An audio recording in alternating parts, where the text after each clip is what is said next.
Hello, what have we here? Yo, what it do, ladies? Papa Calrissian here, coming at you with the next episode of The Build Up. Hit that theme music. Look, yeah, I ain't gonna lie to you. It's 7:25 in the morning at the time of this recording. I ain't been getting no sleep. I've been watching some stuff, dog. I watched the Raw episode of Build today, and then I chilled out and worked on a video, and then watched Vampire Diaries. But I came back to work on the build up. So let's talk about this episode because I saw the Raw. I saw the sub, and that's what we're here to talk about because it was some stuff happened. So the main scientist dude, I think he looked like a fish. Honestly, the motherfucker looked like a fish to me. Anyway, he left some data for your boys, and they gonna go get the data. But then they ransack into like a powered up version of a smash that we've seen recently. And not only that, we got to see a new best match. On top of that, we got to see some more Night Rogue fighting some of these new best matches. Man, we learned a lot of stuff today. We got to see this new best match, and it was pretty dope. Hedgehog Fire Engine, it was pretty dope. I thoroughly enjoyed it. I thought we were gonna go see some pirate Fire Engine, trial form, but I guess they wasn't feeling it today. They wanted to go best match, and that was pretty smart to do for this whole episode because they was fighting some pretty tough opponents. So getting into the best match though, the best match was pretty hot. Like, what I liked about it is that he had the ability to switch between fire and water, and that kind of makes sense. The last time we saw something like that was very similar to Forza, where he had the fire state that allowed him to have a gun that was like it shot fire and it was able to cover up fire as well. So that was pretty interesting. It shoots out water like the fire trucks do, and at the same time was able to blast fire out to do some damage to him. And as we know, we've seen with the Hedgehog full bottle or Harinezumi, we've seen it used in action. It can create the spikes and do all this kind of crazy stuff with it.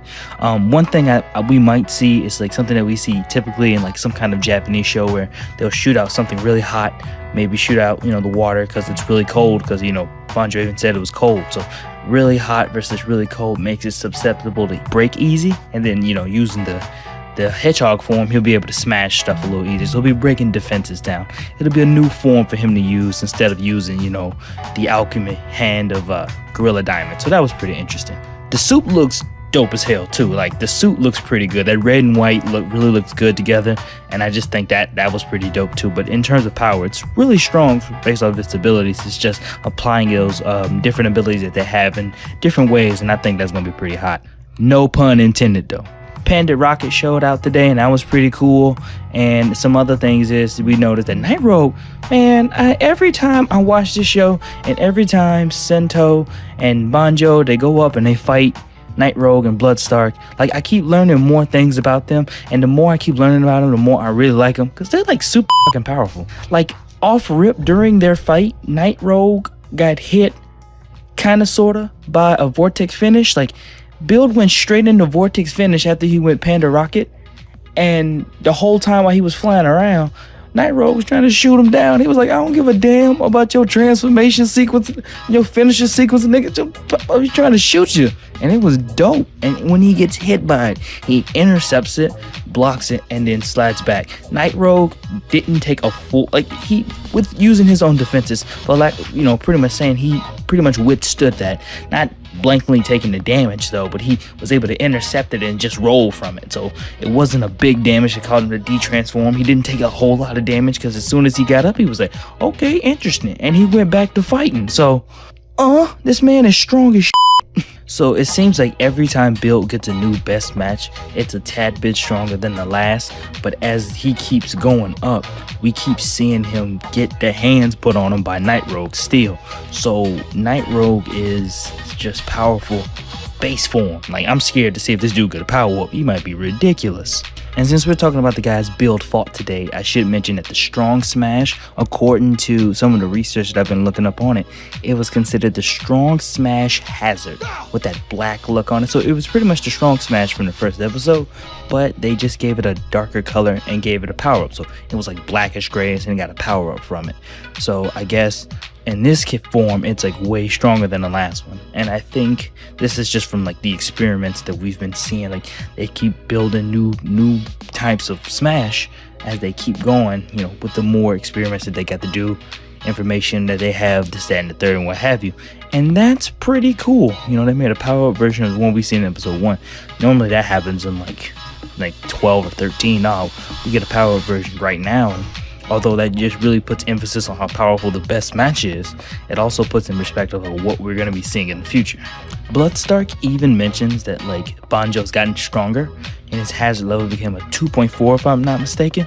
So that means Banjo is really getting adapted to the full bottle, and it seems like the full bottle not only just gives him increased strength, but increased speed and reflexes as well. He's not keeping up with Night Rogue or Bloodstark or Build just because he doesn't have any kind of device that lets him properly channel the energy, but he's with the augmented abilities that he has, he's being able to kind of hang in there and really take out some folks. That and the fact that he uses the Drill Smasher weapon in civilian form comes pretty handy from time to time. But shit, that's about it. That's all I can say as it stands right now with this episode. Hedgehog Fire Tank's a beast. Night Rogue still goddamn savage. And yeah, that's it. I can't wait for next week so we can see Vacuum Cleaner Lion. So tell me what y'all think. What's on y'all noggin? What y'all want to talk about it? And do you agree with me? Do you disagree with me? You got any theories about powers or some of the Smash being developed? Don't hesitate to let me know in the comment section below. Man, I like doing these, but I don't know. I guess it's hard to just really be like, oh, well, this dude's strong this week, or next week he might be stronger. But just go ahead and throw some theories in the comment section. We can hash them out. Also, since I'm here in the comment section, I know I shouldn't be bringing this up here, but I'm working on the Kiva power skill. And this one is taking a lot longer than I expected to. I had something recorded and everything, but God, I had to rewrite it. It's crazy. Shit's happening. I don't think I'll be able to get this one out by Halloween though, so I'll still try to get it out as soon as I can. Just hey, I haven't moved yet. I'm still in the process. It's a long, difficult thing. But if you enjoyed this video, don't hesitate to give me a like. That really helps. Subscribe to the channel for more Kamen Rider and Super Sentai Weekly goodness. And yeah, I guess that's all we got for the build up. We'll holler at y'all next week. I'm Lambo Calrissian reminding you guys to keep calm and Toku on.